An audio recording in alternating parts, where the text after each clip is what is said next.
Oke, Anda kembali menyaksikan dua sisi. Saya ingin ke Bung Toel. Kalau secara non-teknis kita sudah sama-sama sepakat bahwa Indonesia tidak diuntungkan posisinya. Tapi saya ingin berbicara soal Sintayong, di eranya Sintayong. Bahwa kita pernah mengalahkan Arab Saudi 2-0 dan menahan imbang Arab Saudi sebelumnya di 1-1. Nah, bagaimana Kluivert sekarang? Karena kita lihat melawan Libanon yang sama-sama dari Timur Tengah aja 0-0. Oke. September kemarin? Iya, betul. Oke, pertanyaannya apakah kita punya peluang lawan Arab menang? Punya, buat saya. Ini di bawah Kluivert ya? Kalau di bawah Sintayong udah terbukti kan? Secara teknis kita 50-50. Sebetulnya antara kualitas materi pemain kita dengan Arab dengan Irak 50-50. Baik. Tapi yang membedakan nanti adalah kalau faktor-faktor non-teknis itu jalan. Gitu. Itu yang kita khawatirkan. Semoga tidak. Maka kuncinya adalah kita abaikan yang non-teknis, kita harus menang di lapangan. Jadi technical kita menang, teknis kita menang. Dan itu saya yakin disadari lah. Makanya kan hotel pindah, segala macam diantisipasi. Kita mengatur diri kita sendiri gitu ya? Yes, supaya jangan terlalu terpengaruh lah dengan banyak hal gitu loh. Walaupun kalau Kuwait sampai hari H nggak diubah, berarti memang tendensinya kuat ke arah sana gitu. Kalau tiap menit nanti ada peluit, tiupan peluit kan repot juga gitu. Ya semoga jangan. Maksud saya kan non teknis dari wasit apa sih kalau yang nggak ngerti.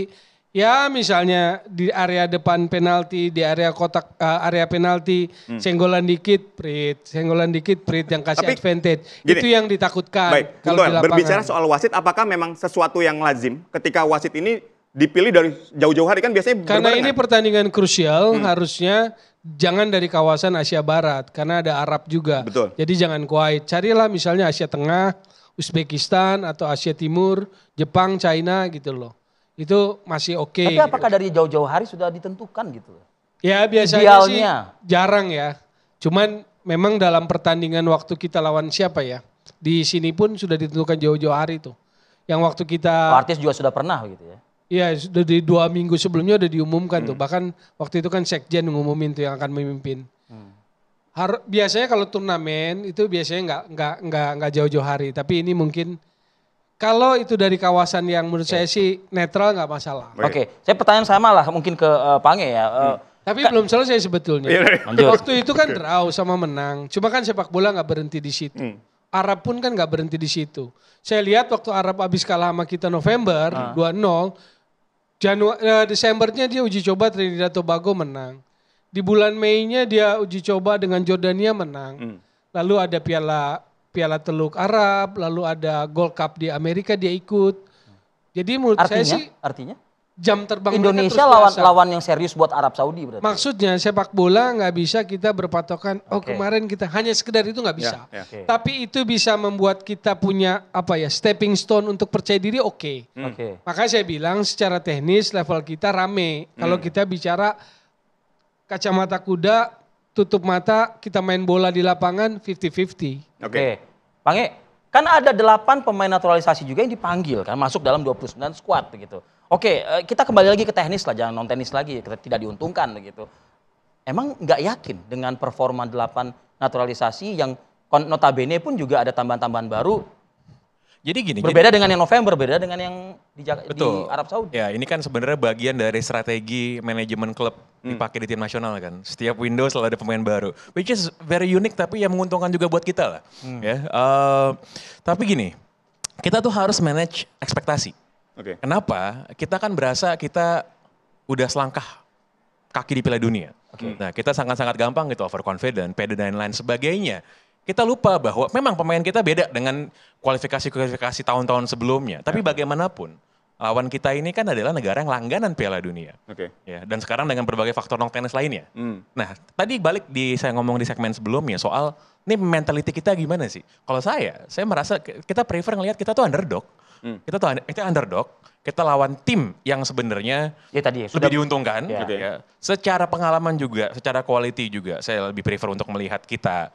Ya mungkin 5-5-4-5 lah mereka lebih unggul. Kenapa? Karena buat kita yang penting menang kan. Ini 5-5-4-5 teknis ya? Kita ngomongin teknis nih? Teknis. Teknis. Tipis dong berarti. Iya tipis, tapi kan kalau urusan olahraga tingkat tinggi itu slim margin. Menang kalah sih. Selalu slim margin. Bung Toel bilang 50-50 loh. Iya. Iya 50-50, 5-4-5 kalau saya agak sedikit, saya lebih mending melihat kita sebagai underdog lah. Kenapa? Karena kalau saya lihat, tadi kan pengen ngomong teknis, saya pengen lihatnya apa sih? Saya pengen lihatnya Indonesia menang. Caranya kayak gimana? Buat saya nggak penting. mau naruh 11 orang di depan gawang nggak apa-apa. Yang penting Indonesia bertahan full begitu? Ya nggak apa-apa. Kayak gitu. Kalau saya sih pengen lihat Indonesia menang. Nah, gitu. Anda kayak terlalu meremehkan pemain dong berarti kok. Masa 11 orang nggak ada yang berani menyerang gitu? Itu kan cuma metafora. Maksudnya adalah win at all cost. Kenapa? Karena saya yakin Saudinya juga akan trying to win at all cost. Oh iya, all out mereka. Oh iya, itu kayak tadi Bung Toel sempat bilang kan, apa sih salah satu indikator wasit itu nggak asik? 50-50 challenge. Itu bisa-bisa dikasih ke sana semua ntar. Oke. Ya, tiba-tiba kecolak dikit dalam kotak penalti. Kayak ketabrak mobil ntar, guling-guling kan. Kita udah sering lihat kayak gituan lah. Oke. Gitu. Dan itu kan harus diantisipasi. Belum lagi ngomongin soal emosi pemain. Pasti akan dipancing-pancing, udah pasti. Kita kadang-kadang pengen lihat, kenapa nggak kita mancing-mancing orang sih gitu. Oke. Iya kan? Anda kayak udah kecewa banget dengan non teknis yang tidak diuntungkan itu ya berarti ya. Loh, karena semua indikator menunjukkan bahwa Nggak bisa dirubah itu. Ya udah nggak bisa diubah, udah tinggal main. Ya iya, artinya ya lagi. udah kita bermainnya di lapangan dengan performa kita, dengan optimalitas kita, kemampuan yang dimiliki oleh para pemain-pemain ini yang notabene kita banyak naturalisasi kan. Caranya harus gimana sebenarnya? Harus menang mutlak. Oke. Contoh ya, saya pakai analogi dari olahraga sebelah, dari tinju. Tinju, kalau misal unggulan lawan underdog, nggak mungkin underdog yang menang angka, nggak mungkin. Harus dikawin lawan. Sepakat itu. Itu yang saya maksud, kita tarungnya di lapangan. Oke. Pastikan kemenangannya di lapangan. Bahwa ada hadangan, ada gangguan, ya. Oke. Kalau tadi pakai analogi tinju, jangan split decision menangnya. Harus knock out. Tapi masa semua bertahan 11-11 di gawang? Gitu? Kalau lihat cara main waktu terakhir. Gak ada kesempatan apa buat bulan kita September. Betul bahwa finishing touch nggak dapat. Atau nggak jadi gol. Eksekusi akhir selalu Finishing touch. Ya. Creative chances bikin peluang kan terjadi. Hanya finishing touch. Tapi Libanonnya, kalau tadi kan off air Ricky Nielsen pelatih bilang Libanonnya nggak mau main. Parkir bus kan. Ya. Kedua ada kekhawatiran cedera. Kan satu ada itu. Maka Tom Hai kan begitu marah. Karena ini awal musim baru kontrak. Oktober mau main pertandingan menentukan. Betul. Lebanon main kasar dia marah. Jadi ada kehati-hatian juga. Cuman saya abaikan itu. Tapi kita lihat bagaimana cara bermain. Saya tidak menyangka atau jarang sekali orang berpikir waktu taruh Calvin Verdong sebagai gelandang. Saya pikir dia tetap ditaruh sebagai bek kiri. Tapi ternyata Dean James. Lalu Calvin Verdong main gelandang bertahan bareng dengan Pelupesi. Nah ini adalah bagaimana pelatih mencoba memaksimalkan kualitas pemain yang dia punya. Disposal yang dia punya itu apa yang dia miliki. Kalau Verdong di kiri, Dean James spesialisnya di wing begitu, pemain pinggir, akhirnya cadangan kan. Jadi dia coba maksimalkan Dean James di kiri, Calvin Verdong sebagai gelandang bertahan dan mainnya bagus. Baik. Komposurnya si Verdong sama Pelupesi bagus. Sekarang lihat waktu dia pegang bola timnas Indonesia. Dua di belakang kan Izez sama Kevin Dix. Betul. Lalu orang bertanya-tanya, misalnya kalau yang nggak ngerti, ini Rizky Ridho atau Kevin Dix? Buat saya dua-duanya bisa main. Karena jaraknya dekat. Satu main tanggal 9 dini hari, satu 12. Jadi bisa Rizky Ridho duluan, bisa Kevin Dix. Aman itu ya? Ya, tapi dari katakanlah pengamatan saya, Rizky Ridho kuat dalam defense Kevin Dix selain defense dengan pengalamannya Bundesliga, distribusi bola bagus atau build up bolanya bagus. Kalau lagi pegang bola dia dua, depannya dua, siapa si Verdong sama Pelupesi. Seburuk-buruknya counter attack tetap ada Verdong 3, screenernya Pelupesi, back-backnya maju. Si Yakob maju ke dalam kalau bolanya di Dinjem di kiri, Dinjemnya ke dalam kalau Yakobnya masuk. Jadi saya lihat kerjasama coba dibangun, Jakob Sayuri dengan Miliano, Dinjem waktu itu dengan Dewa United kok jadi tiba-tiba lupa. No, satu lagi. Sorry, pemain Egy. No. Stefano Lillipali. Oh, Lillipali. Tapi kan di situ ada Beckham juga pilihan. Jadi itu menurut saya bagus. Ricky Kamboya main di in between. Pemain nomor 10. Bagus. Tapi persoalannya tadi kalau ukurannya Libanon. Jadi kadang banyak pandit yang influencer nganggapnya cuma nggak ada gol finishing touch.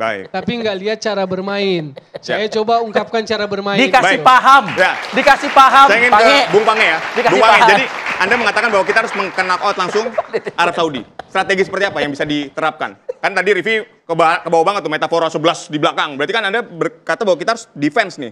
Atau ya justru harus menyerang? Ngapain defense? Walk out aja daripada defense. Enggak. Gini ya, ini kan lagi-lagi perbedaan paradigma memandang sepak bola tuh kayak gimana. Oke. Ya. Tapi dia kasih paham loh tadi kan? Iya betul. Cuman intinya tetap sama, bisa menang atau enggak kita kira-kira gitu. Bisa menang atau enggak. Nah, biasanya dalam iklim di mana faktor non teknis sangat berperan seperti ini, saya sih akan sangat terkejut kalau kita nanti dominasi pertandingan, ya tiba-tiba kita kontrol ball possession, terus kita away gitu ya. Kalau itu kejadian syukur, alhamdulillah itu kalau itu kejadian. Tapi saya melihat kok probabilitasnya nggak gede kayak gitu. Nggak gede. Nah jadi memang kita lihat bagaimana kita bisa memaksimalkan, bagaimana kita bisa menjadi very clinical untuk bisa dapat satu peluang yang satu gol. Karena mungkin itu bisa jadi satu-satunya peluang yang kita dapatkan di pertandingan itu kan. Itu. Ya Allah cuma satu loh, bayangin loh. Tapi setidaknya satu lah.